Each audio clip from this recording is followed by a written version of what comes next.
Bismillahirrahmanirrahim. Alhamdulillah wa salatu wa salam ala Rasulillah. Now we come to the last session, and inshallah we'll try to finish about 5.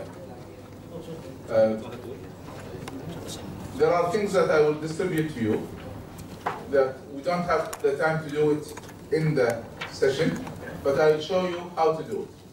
And then you will learn, inshallah, what to do. But let's go back to the model here.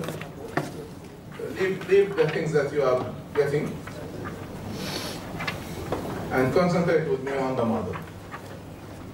So these are the competencies that we need. And I will leave the presentation for you on the computer, or they will send it to you by email, so you'll have the full thing. You don't have to write it. These are major competencies, and each one of them we have an exercise or a training or a plan to do it. So the details of this is covered more in the training. So what I did is I started with the model, with the role of leaders, roles of leaders, and then we put a plan to have the competencies on the roles.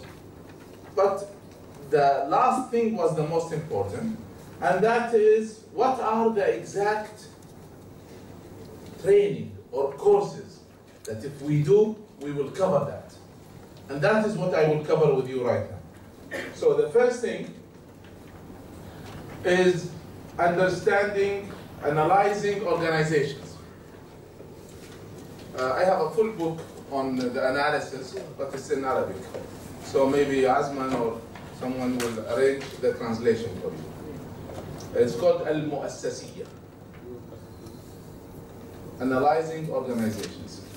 I gave you the 12 criteria for analyzing organizations. What is in the book is detailed for each part. So in each part I have 10 factors. So 120 factors that you will use to analyze organizations. As future leaders or current leaders, it is also used for something else. So we evaluate organizations with that, but the 12 things that I gave you is also used to start organizations. So if you want to start a new company, a new organization, then you must plan for the 12. You must have a strategic plan, you must have leadership succession planning, you must have marketing. There are things that we mentioned. So we use it really for 2 things: evaluate present organization and start new organizations. So this is a major skill that leaders need, and we gave you some taste of that. The second one is strategic planning. If you have taken strategic planning at the university or on a course, that is good. If not, then you must take it. So let's get a piece of paper now and write on it a major title.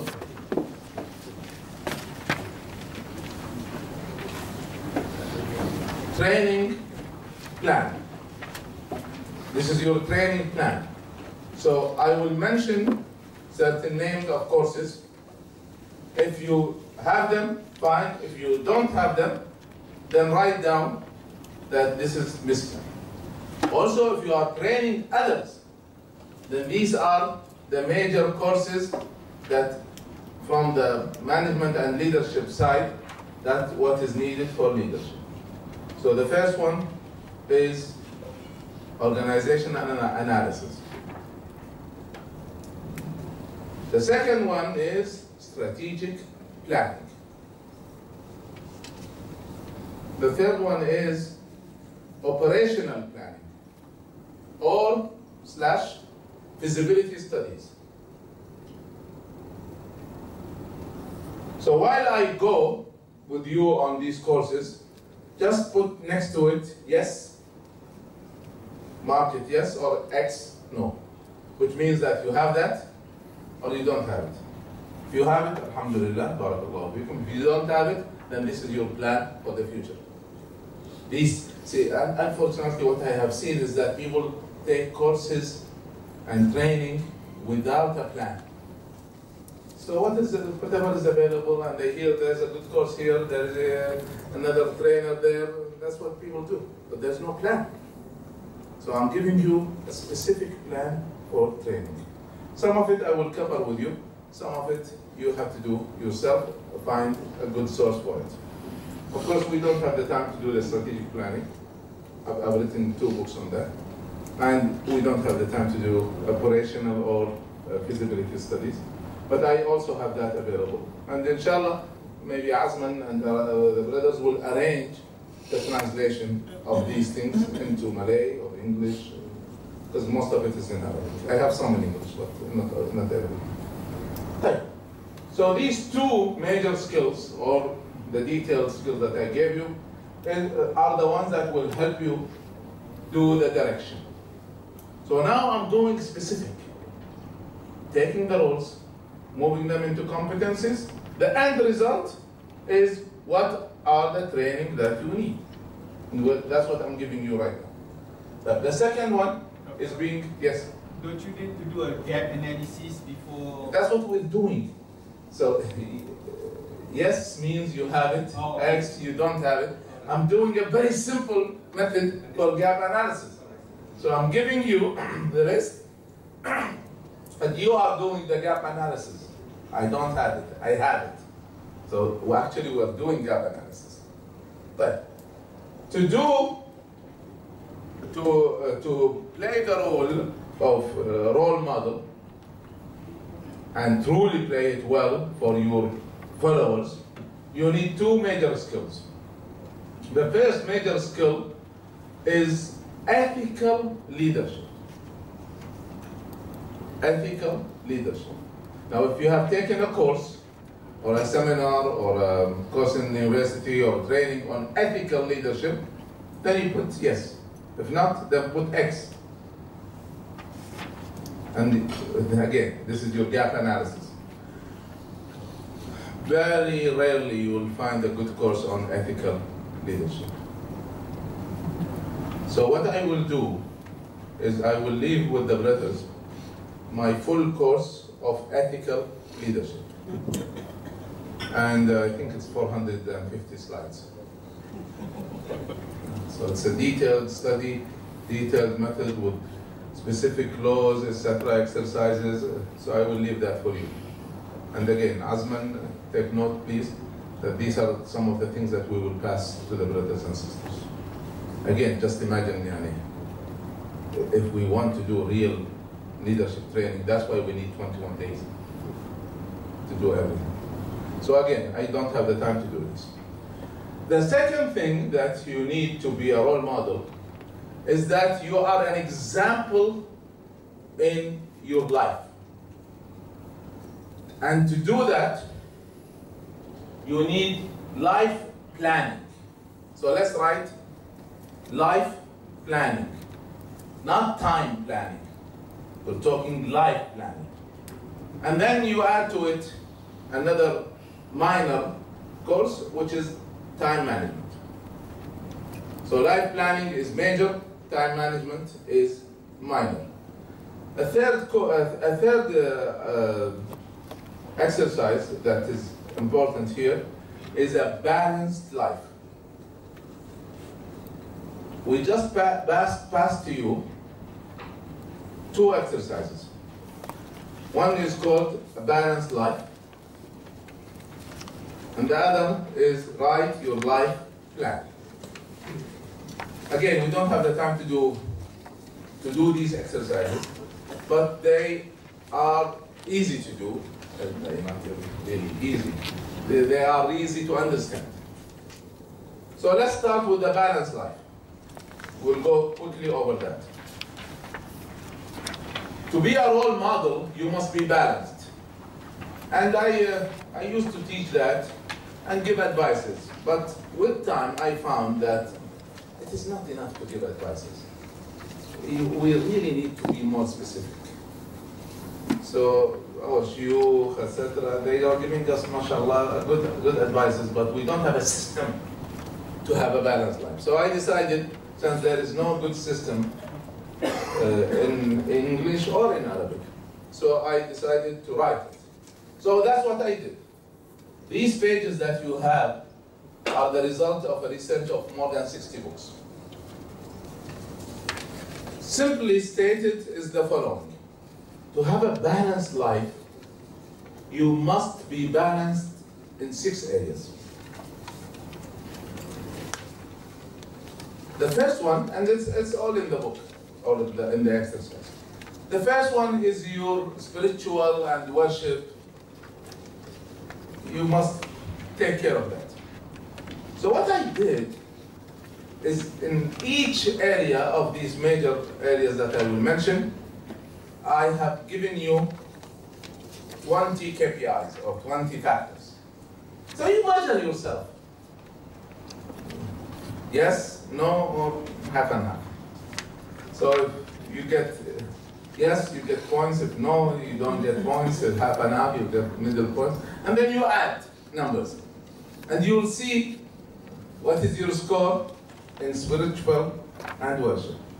Similarly, another page talks about your social and emotional side. And I gave you again 20 criteria to cover that. Another page talks about your body. So this is a balanced life, huh? And by the way, this is the maqasid of Sharia.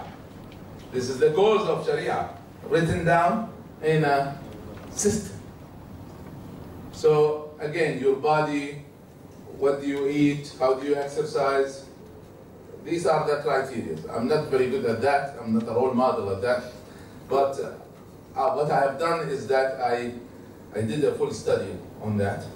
Read the latest Atkins and other systems, but I did not stop at that. After I wrote the criteria that are agreed upon, I took it to doctors to review it and make sure that this is correct.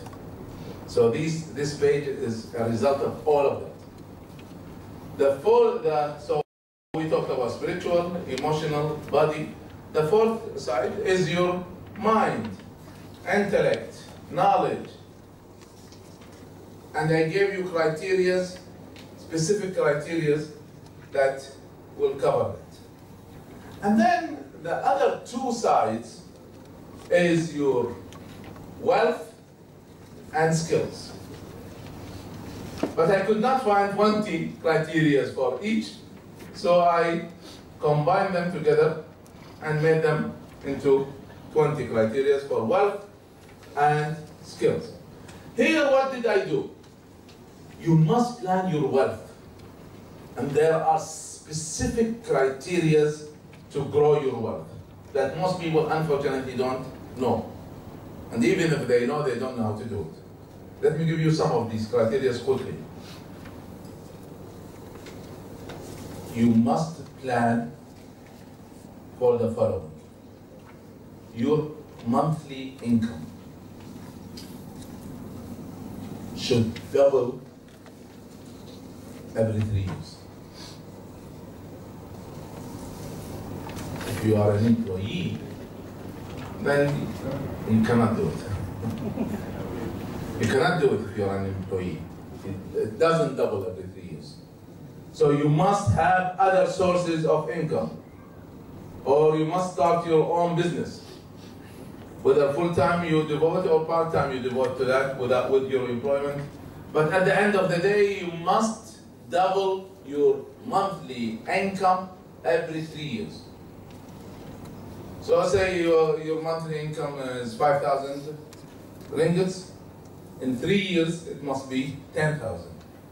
In the next 3 years, it must be 20,000. In the other 3 years, it's called 40,000. This is the criteria for income. Because your expenditure increases with time. And the highest, and this is a study, the highest expenditure in your life will be at the age of 46, plus or minus. the age of 46, your highest expenditure.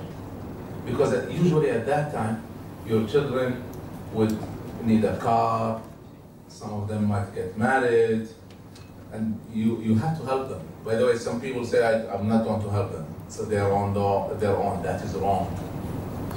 You give them a head start in the beginning of their life. So you help them with their marriage, because it costs a lot. Otherwise, they will stay in debt for several years. You help them with a car. You help them with an apartment. Just give them a start. Let them go. So you will have a lot of expenditure at the age of 46. At the age of 46 also, plus or minus, people start to think about another house, maybe a beach house or something, or another wife. لا سمح الله. I am واحد. No shirk. Like, so that is why. You ask me why? It is proven that your expenditure with time increases. You reach the peak usually at 46. Some more, some less, but this is the average in the world. So you must plan to increase your monthly income for that. The other major criteria is you must double your wealth, which is your whatever you own, every 5 years.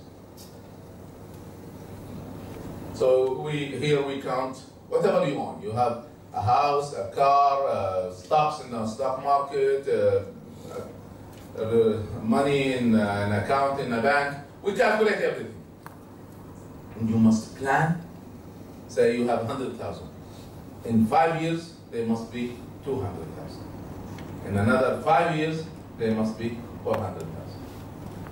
I know these are strange equations, but these are the proven equations of wealth management. So I gave you some of these criteria. Again, I read so many books. I'm talking about the gurus of investment, Warren Buffett and others. I read all of that. So I found these equations that people must use to plan their life. So I gave you these criteria. Another important part of this page, which is skills and wealth, I asked myself, are there skills that everyone needs, regardless of their specialty? Are there skills that everyone needs? Of course, there are skills that you would need according to your specialty. But what are the general skills? So it was clear to me that public speaking, for example, you will need wherever you go. Decision making, it's a skill that you will need wherever you go, and so on. So I gave you specific skills that are needed for everyone. And again, from this balanced life exercise, the things that are missing, I said, no, I don't have that. You take this and add it to your life plan. Right? So that is a very important exercise. But again, it needs about 2 or 3 hours of, don't answer quickly. You have to really be honest with yourself and reflection on your real life. So that is the easy exercise. And then let's go to the other exercise, and that is writing your life plan.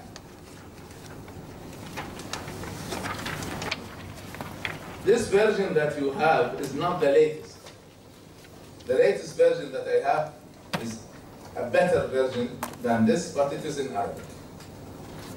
So maybe Azman, you can take that and inshallah translate it. And we use it in a better way. But this is the version just before last, so the improvement is not much. So here we check your values. You check with your priorities. And then we ask a major question. Are you in the right field? I don't care what you studied. I don't care if you have a PhD. Even so, you might be in the wrong field. So we check. How do we check? There's a system. What is your passion? What are your abilities? What are your opportunities? Etc. And then accordingly, say, I know a person who studied petroleum engineering and got a PhD in petroleum engineering. But he found out that this is not what he loves. So he changed. After years and years of studying petroleum engineering, spending time, he was in charge of the oil fields in Kuwait. But he left it. He left it because that was not his passion. And that was not his values. He wanted to change the Muslim world. Petroleum engineering doesn't do it. So he moved into other areas. So one day, a friend of mine, when he heard that I will leave petroleum engineering, he came to me. He said, "No, Muhammad, you are going to quit petroleum engineering?" I said, "Yes." He said, "Haram! You spent so many years in it, and you're good." By the way, I graduated 4.0. I was very good at it. So he said, "Haram! You're good at it. And you teach it well, you manage it well, etc." So I told him the following rule. Write it down, please.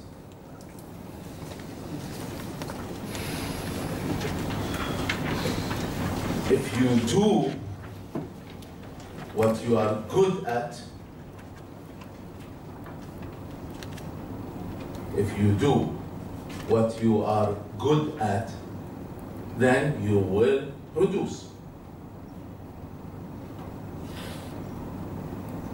But you will not be creative. But you will not be creative unless you do what you love. Again, so if you do what you're good at, you will produce, you will do good results. But you will not be creative, meaning that you will not add anything, new things, new ideas, new systems, unless you do what you really love. So when I was in petroleum engineering, I was good. I produced, but I was not creative.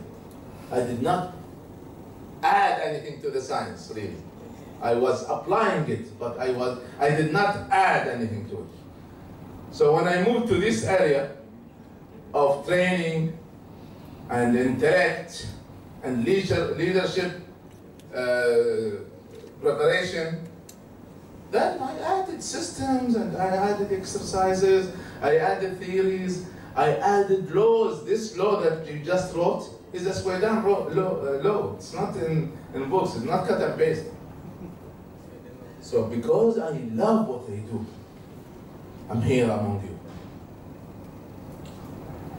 I could do much better if I, financially speaking, if I spend my time, I would say, on the stock market.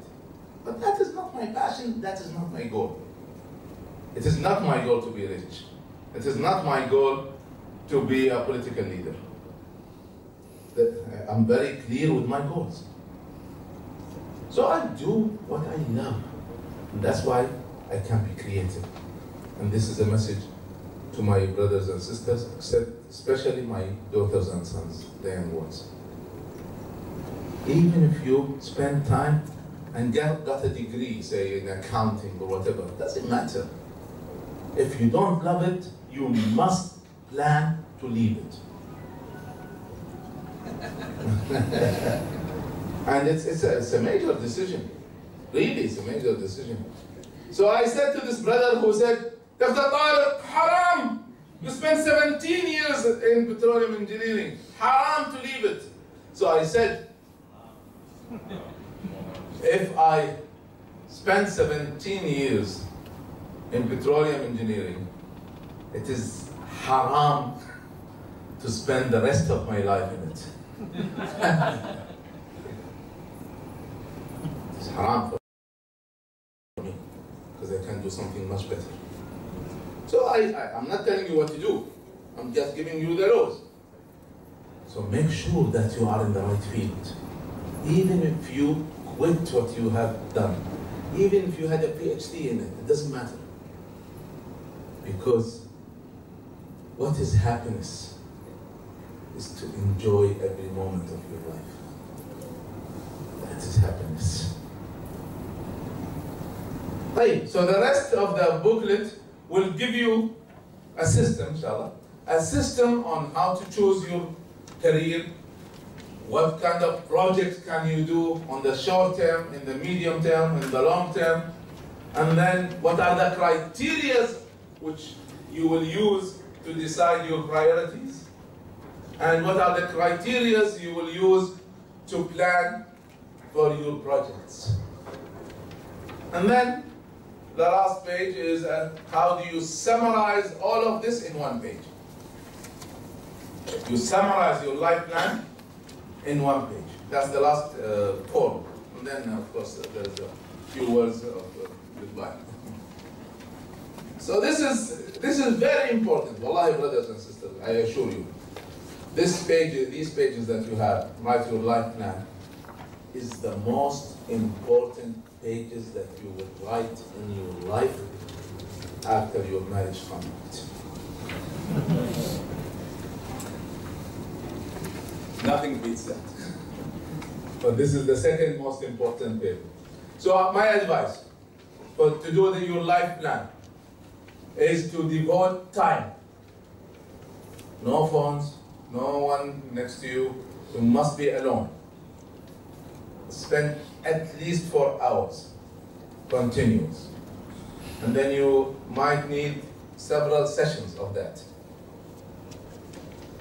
And you can write outside and then put it together in these forms. But you need at the end to sit and make sure that this is what you want in your life. Yeah, again, brothers and sisters, nothing beats that, huh? Nothing beats that you plan not your time, you plan your life. That's what I'm going to do in the rest of my life. I have done that. And I always carry it with me. So I have my life plan. I know exactly what are my projects in the next 12 months, in 5 years, and in 20 years. Let me finish this by a few words of wisdom if you want to write them.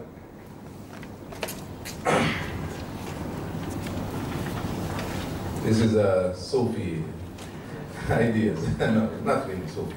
But again, when I wrote all of this and applied it, then certain wisdom came. And I pass it to you.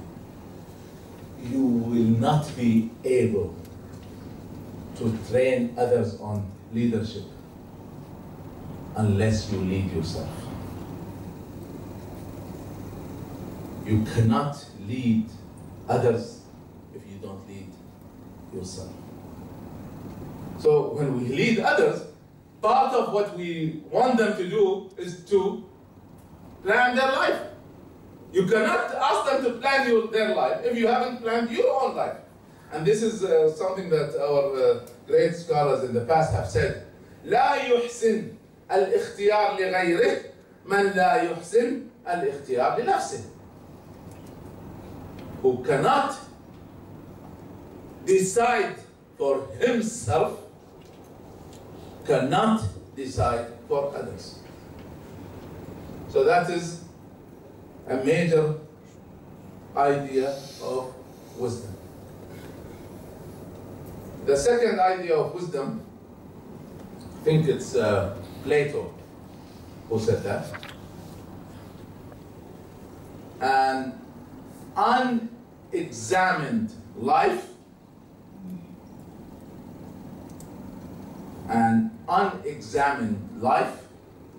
is not worth living. So you must examine your life. And how do you examine your life? I gave you the system.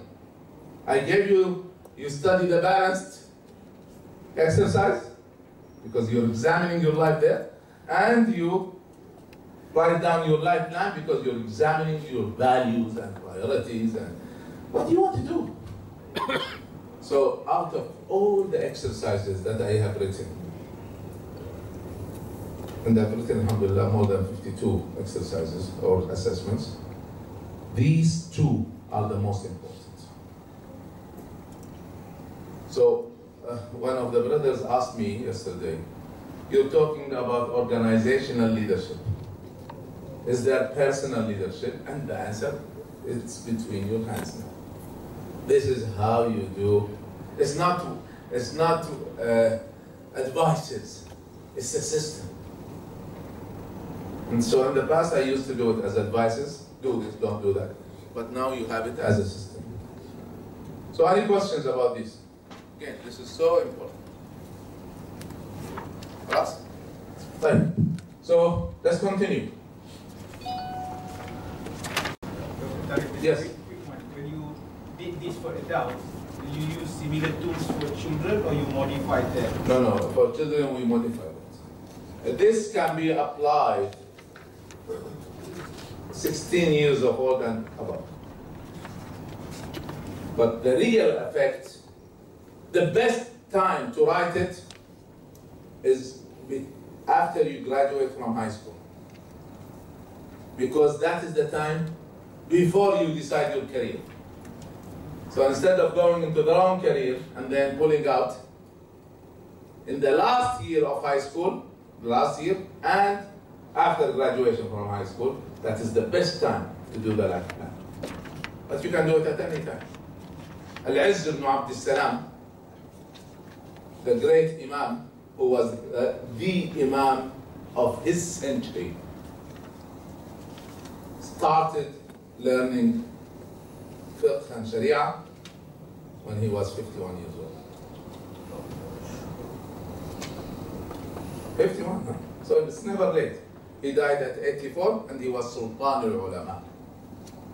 So it's never late. Huh? But you have to take the major step. The last thing I did, because this was major for me, when I decided, I thought about everything, I wanted to write a final plan. As I told you, you sit several times, you make drafts of this, but the final draft, you must really devote your time and focus on it. So I did it in the best place. I stayed 4 hours in front of the Kaaba and wrote my life plan there. So it is the most valuable document I have, besides my marriage contract. Right.